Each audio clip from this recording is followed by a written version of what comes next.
You guys are watching B-Boy 45, the Hospital Zone TV and radio station here at Children's Hospital Colorado. It is a wonderful Feel-Good Friday, and I am so happy to be talking to my friend Maya. Maya, why is today such a Feel-Good Friday? Why is it awesome today? Because Jason Ritter is calling in. Because Jason Ritter's calling in! Yeah! That is awesome. All right. I hope you're in for a fun Feel Good Friday, Jason, because Maya's going to ask you some awesome questions. Maya, take it away, my friend. Whoa, a lot of clapping right there. A lot of clapping. Sorry. So first of all, I just want to say thank you so much for calling in. I've been wanting to interview you for so long, and so I'm so excited and so starstruck right now. Well, thank you so much. You were very patient with me. There was a period of time where we almost got it going through Twitter, and then I think I dropped the ball. So I'm happy you got it done. Perseverance is key. Yeah. Thanks. So my first question for you is, well, so you come from an acting family, your dad, your mom, your brother, and your grandmother and grandfather. Did you always know that you wanted to be an actor? I thought I did. I kind of went in and out of it. When I was a very young kid, I really just wanted to do it. And then when I got to be about 12, 13, I got really sort of shy and very self-aware, and I didn't want anybody looking at me ever. I just sort of grew my hair really long in front of my eyes and just kind of got really quiet for a couple of years there. And then I remembered towards the end of high school that I really did like doing it, and I decided that I liked it enough to really try for it and go for it. But yeah, definitely I had an awareness of it being a possible but difficult job to choose because of my grandparents and parents, and I was before my brother, so. So you've been in so many different things, and two of your projects, Joan of Arcadia and Kevin Probably Saves the World. I loved that show, and I was so sad when it was canceled. Me too. And both had a spiritual and supernatural aspect to them. Absolutely. What drew you to those projects? That is an excellent question. I think we're drawn to things that, sometimes as an actor, you just are auditioning for whatever you can find, and you feel lucky to be in anything. But every once in a while, and with those two projects in particular, they kind of line up with what I kind of wanted to put out into the world. You have very little control about the messages that you put out in the world as an actor, until you can get to a point where maybe you can start choosing what kind of stories you want to tell, but you're not writing the stories. And I guess the simplest way to put it was both of those stories made me feel good. Speaking of Feel Good Fridays, I always have looked to my surroundings for signs and clues, and I've found strength in painful moments by believing that there's some kind of plan or bigger picture, and I think that it's a comforting thing for me. And I like believing that there's something bigger than just us here, that we can, even just by being kind to one another, we create the bigger picture. I thought it was really beautiful. And Joan of Arcadia, she is being visited by God and who's appearing to her as various different people. and it's never actually explicitly said, if she's seeing things or if it's real, and it almost doesn't matter because the things that she's doing in the world are affecting people in a positive way. And it was sort of a similar thing with Kevin Probably Saves the World. He does things with good intentions, and your actions have ripples. And that was sort of a theme of both of the shows. None of us live in a vacuum. By you reaching out to me to do this interview, you made a difference, and I'm having a fun day because of it. So every action that we do affects the people around us, and the more we can be kind and make each other's lives better, I feel like the better. So it was, both shows I thought were fun, and but also had a positive message, which I always like a positive message. Yeah. Well, before I ask you my next question, I just wanted to say my mom is also a huge fan of yours, and she was a huge fan of your dad's too. And she wanted to come up here. She has a doctor's appointment, so I'm not sure if she's going to have time. So I wanted to let you know that she says hi. Okay, well, tell her I said hi. If she has time, I'll be here. Okay. So you play Pat on Raising Dion, and that also has a supernatural theme, and I love that show too. Thank you. Was it fun to play the bad guy? It was so fun to play the bad guy. I have to admit, spoiler alert, especially because he's not set up initially to be the obvious bad guy. He's not a mustache twirling, hand-wringing villain who's laughing in a lair somewhere. He's you think he's kind of a nice guy. And it was really fun to have the turn happen, and to know all along what was going on. And they told me exactly what was happening, so I had a whole separate storyline in my head. When the crooked man would appear in an early episode, I'd go, okay, so that's where I was that night. When my mom and I watched it together, and when we found out that you were the bad guy, I was like, no, Jason Ritter is not supposed to be the bad guy. I know, it was such a surprise. I was looking on all social media and stuff like that when the shows came out, and I could tell when people first they would start to turn, they'd be like, he is not acting in my favorite way right now. Yeah. And then I was all there was that certain moment where they were like, oh my gosh, I can't believe it. Why Yeah. So you were on both Parenthood and A Million Little Things, and again, I really love both of those shows. Thank you. And you've been on so many other shows. Is there a character that you've played that you've related to the most? Oh boy, that's another great question. I think, I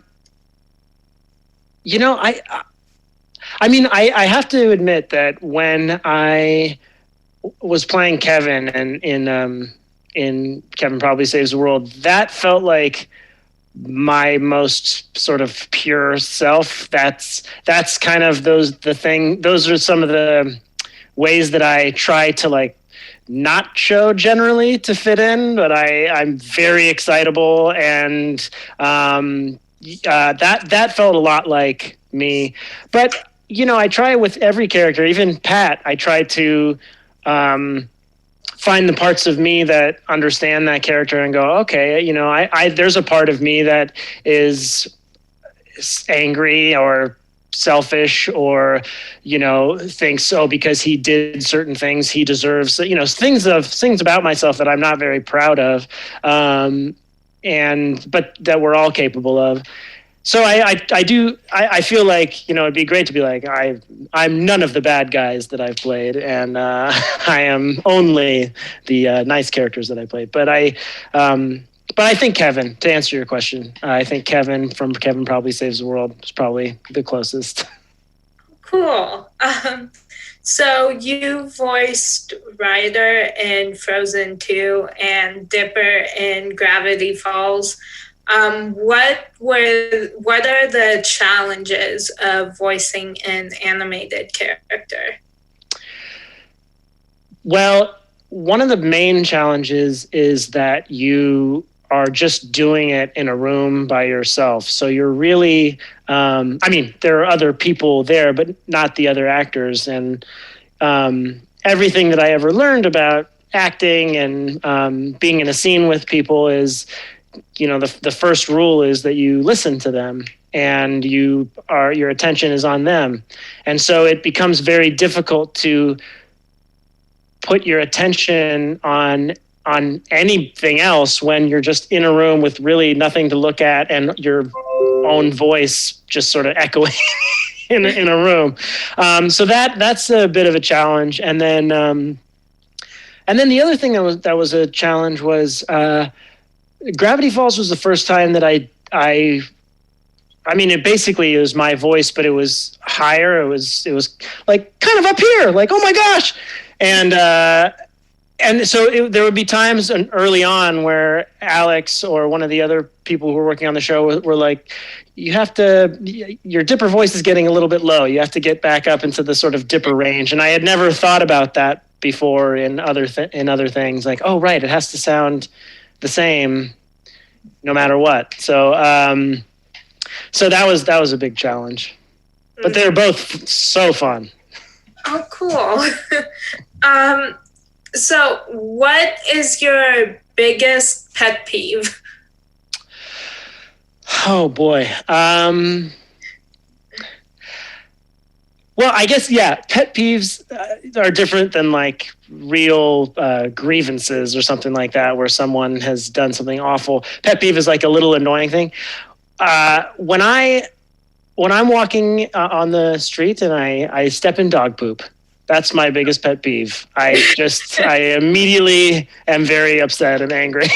And I wish that the person who had the dog would have, been responsible. It's such a joy. It's such a wonderful thing to have a dog. And part of it is cleaning up after it so that other people don't step on it.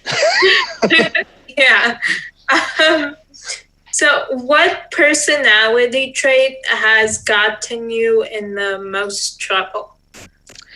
That is an easy one. I am a what is known as a people pleaser.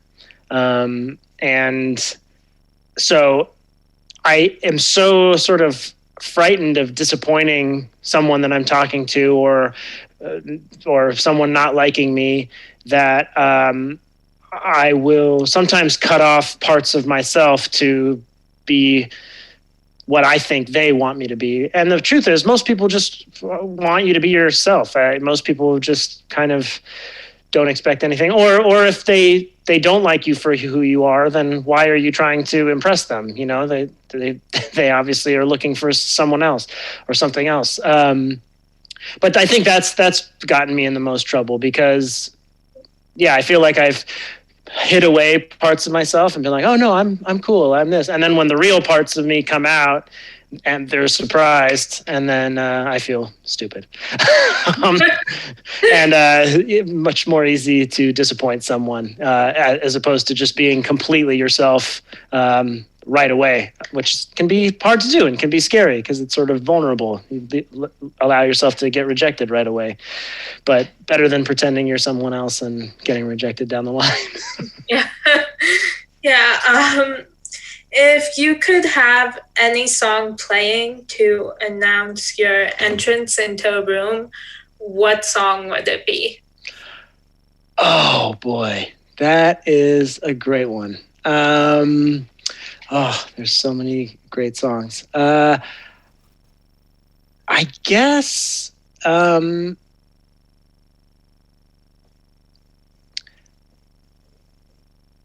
You know what? Just because it's a fun, rollicking song, the song by The Darkness called "I Believe in a Thing Called Love." Do you know that one? I think so. I feel like I do, but Sorry. I believe in a thing called love. Just listen to the rhythm of your heart. It goes he goes really high. He has a very high voice. I totally butchered it. It doesn't sound anything like. But it's just you got a good drum beat, good heavy metal guitar coming in. It's gets a crowd going. yeah. So, is there a show that you're currently binge watching? Oh, yes, there are several shows that I am currently binge watching. The most recent one that I absolutely loved was one called Infinity Train. It's a cartoon, and Ashley Johnson is in it, and it's so strange and so bizarre. But I think fans of Gravity Falls would like that show. And what else? Gosh, I'm always trying to think of some other ones. If I think of more, I'll let you know. But that one for sure, I'm deep into. Cool. Yeah, my family and I have binged watched a lot of shows during quarantine and watched a lot of movies. And right now we're watching Parenthood and then Frasier. Oh my gosh! Good choices. Yeah, thank you. So is there someone you've met that you've been completely starstruck by? I've been starstruck a couple of times, but many times. But let me think of the one that. Well, you know what? I guess because struck is a good term for it.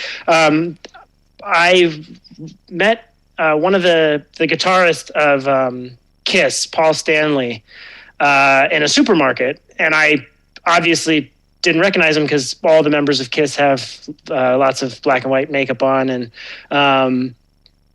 so when my dad pointed him out and told me who it was, I really was struck because I mean, I was pretty young, so I didn't know a lot of their music or anything really about them, but I knew what they looked like. I knew of the band.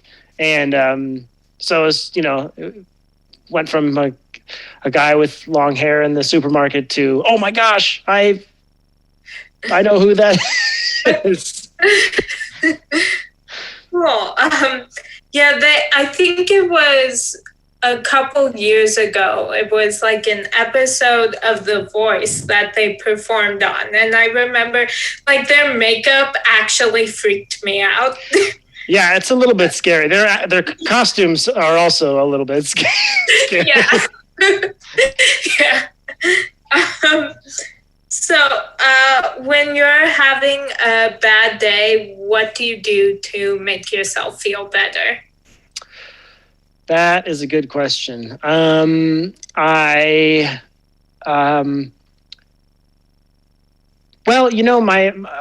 usually will try to. This is not the best way to do it, but usually I try by myself to make myself feel better. I'll try to watch a show that makes me happy, or I'll play a video game that makes me happy. But they don't usually. That's just sort of like a Band-Aid on the problem without the disinfectant underneath. It's sort of like I don't have to look at it. I don't have to see it. And so a lot of times if I'm feeling bad, I'll either talk to my wife or I'll reach out to a close friend or a family member and just, start with, hey, how are you? And then go, oh, well, I'm having a little bit of a tough time. And, it's hard to do, but the thing, that's what friends are for, and family. It's really nice. People are not as scared of your problems. It took me, someone telling me, imagine what you would do if one of your friends called you and said, I'm having a little bit of a bad day. You wouldn't go, oh my gosh, I really don't want to talk about this, which is how I felt before I called any of them. Like, oh, I don't want to bother them with my stuff. And well, what if they called you with their stuff? Oh my gosh, I would love to talk to them. I would be so happy that they felt comfortable enough to reach out to me. And so I try to do that more than the movies and the video games, but those are a nice quick fix. Yeah. Yeah, I'm the same way. Like, I love just like watching a show that distracts me. Like, one of my favorite shows, but that's not like a fix for it. Yes. I'll talk to like my mom or my sister. Perfect. Yeah, exactly. Yeah. Yeah, that's the best way. Yeah. So I realized I accidentally skipped a question. If you could be any fictional character, who would you be and why? Oh boy, if I could be a fictional character.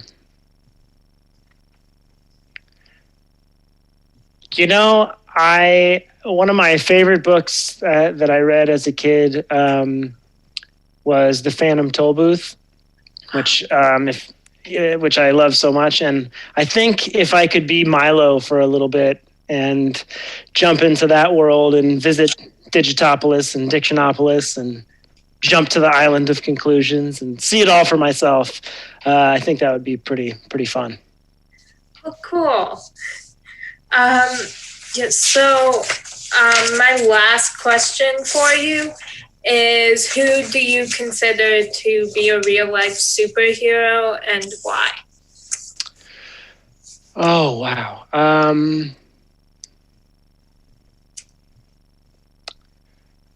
There are so many superheroes in the public eye, and people that I admire who have done incredible things and been selfless. And but I would have to say, when I think of like a real superhero in my life, my mom is pretty amazing. She's just such a strong woman, and she's taught me so much about just humanity and being a person living in a world with other people, and forced me to think about how my actions affect those around me, and just did such a wonderful job of sort of shepherding my brother and sister and I through the big scary world. And I just, there are sometimes where I think about her and I'm like, I don't quite know how she did it. I don't know how she did so much for us. So yeah, I think that I'm going to stick with that answer, that in my life, my mom is a superhero. Oh, cool. Yeah, my mom and my sister are definitely my superheroes. Yeah. And then my best friend, who I can talk to him about anything. Oh. And we've video chatted so many times during quarantine, and it's just, yeah. That is the best. When you have a friend like that who you can talk to about anything, it's the most important thing. Yeah. Well, that was my last question. So thank you so much for calling in. Absolutely. This still hasn't actually sunk in. So Well, you're such a lovely human being. I'm so thrilled to be part of it. Thank you for asking me. Thank you for pushing through and doing this show, even in the middle of all of this craziness. It's a bright spot in the world. Thank you. That's Absolutely. awesome. Jason, thanks so much for spending time at the Colin and Maya show. We hope we get to talk to you again, okay? I would love that. All right. Anytime. We'll see you later. Bye. All right. See you later, guys. Bye.